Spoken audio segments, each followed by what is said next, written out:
Hey guys, Chris here, and I'm a Ukrainian Canadian. Today is June 15th, 2023, and let's get to the news happening in Ukraine and the world, shall we?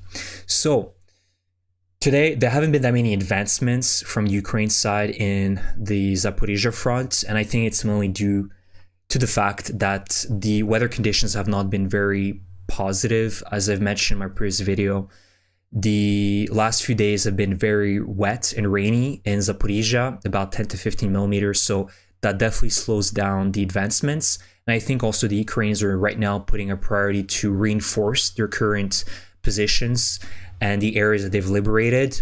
And as you can see in the Skuchne, Blagodatne, Makarivka, there's a lot of cleanup operations happening right now there, clearing up minefields, perhaps some Russian soldiers that are still, left in these areas. So it's a huge operation. So I think right now it's slowed down a little bit.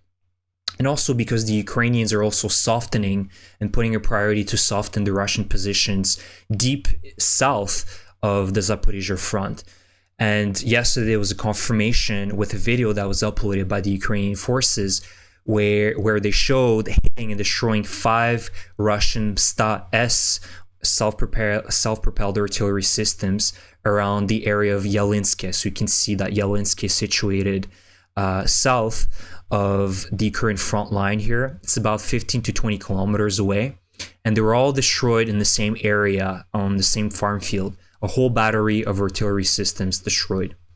And also the Ukrainians are also hitting electronic warfare assets such as the jammers, the radars, and surveillance cameras that the Russians put all throughout this front line. And these are really important. The Ukrainians heavily depend on systems like Starlink for internet connection and communication systems. So they have to hit those targets, and they're really important. And Russia does have them. So I think right now Ukraine is really putting a priority to soften the electronic warfare systems and also the artillery systems that the Russians have throughout, deep in the south of this of Zaporizhia and also in Bakhmut. Now, another great news is that the Ukrainians did a massive Himars strike around the area of Kreminna. And so, it's true because the pro-Russian bloggers are livid over a report that a unit was made to wait hours for commander's speech.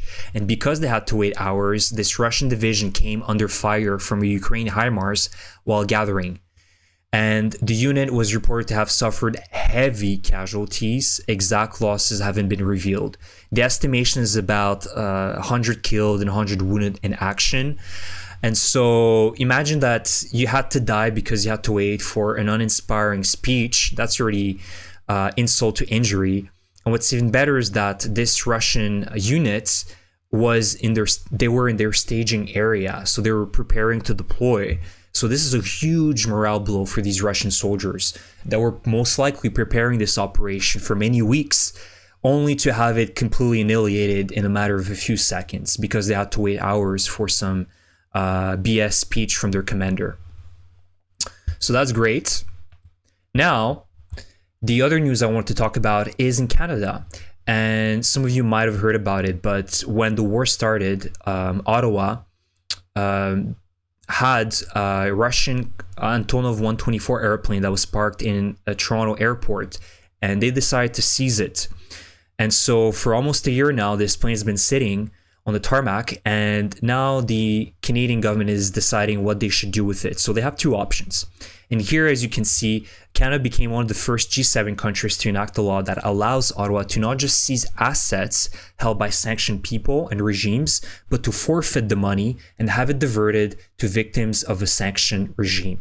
So they have 2 options. It's either give it back to Ukraine, this cargo plane that the Ukrainian army could use to transport military vehicles, tanks, and different things like that, or they could sell this cargo airplane, obviously not to Russia, but to another country, and use the proceeds to give it to Ukraine so they can rebuild Ukraine eventually after this war is over. And either way, this is angering the Russian government, who are saying now that they perceive this act as cynical and shameless theft. The Russian side warns that the practical implementation of this decision will entail the most serious repercussions for Russian-Canadian relations, which are already on the verge of being severed. Good. I fully support it. Let's sever them. right? Not only Canada gets to kick out foreign Russian agents working in these embassies. They're useless because they're not even respecting foreign international laws, right? These Russian embassies are basically absolutely useless. And you get to also kick out all these foreign agents that are working for Russia, spying most likely on Canadian soil.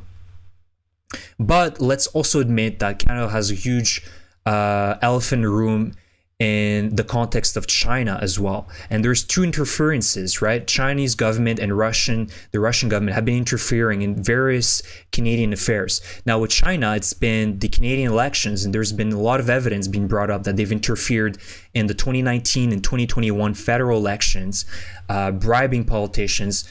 Why? Well, obviously they want to push the CCP interests in Canada, and that's a huge issue. And unfortunately, the Trudeau government has been denying that, which is not the correct course of action.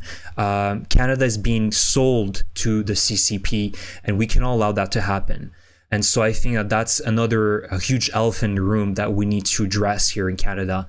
It's a huge, it's a national issue, in my opinion. But I still fully support, in terms of this topic, for Ottawa to give back at least this cargo plane to Ukraine, or sell it and give the proceeds to Ukraine, because Russia cannot receive this plane back. Absolutely not. They're going to use it.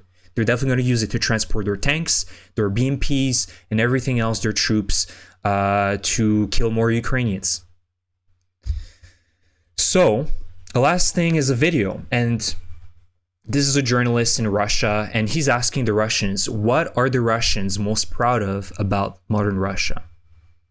And the answers won't surprise you here. So what makes you feel proud of Russia today?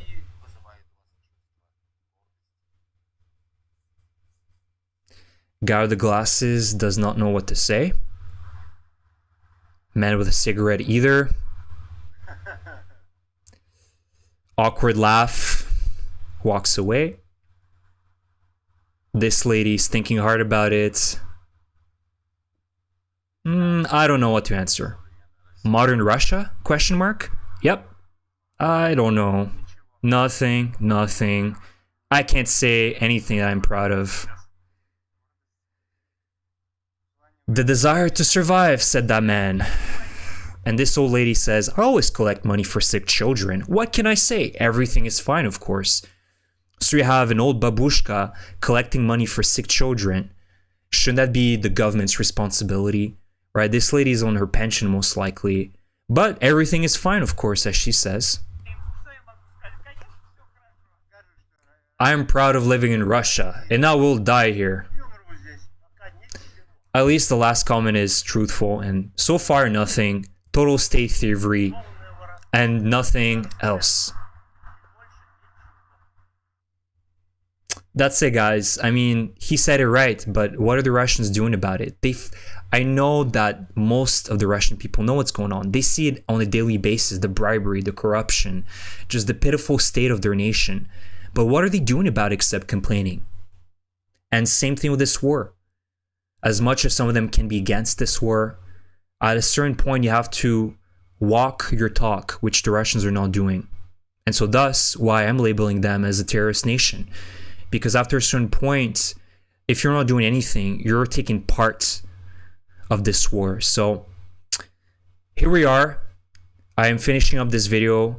And please, guys, subscribe to my channel. Again, a huge thank you, because I forgot to mention that we reached 20,000 subscribers. I believe it was 2 days ago. So huge thank you again for your support. I really appreciate it. Like my video if you enjoy my content, and I will see you guys in the next video. Thank you and take care. Bye.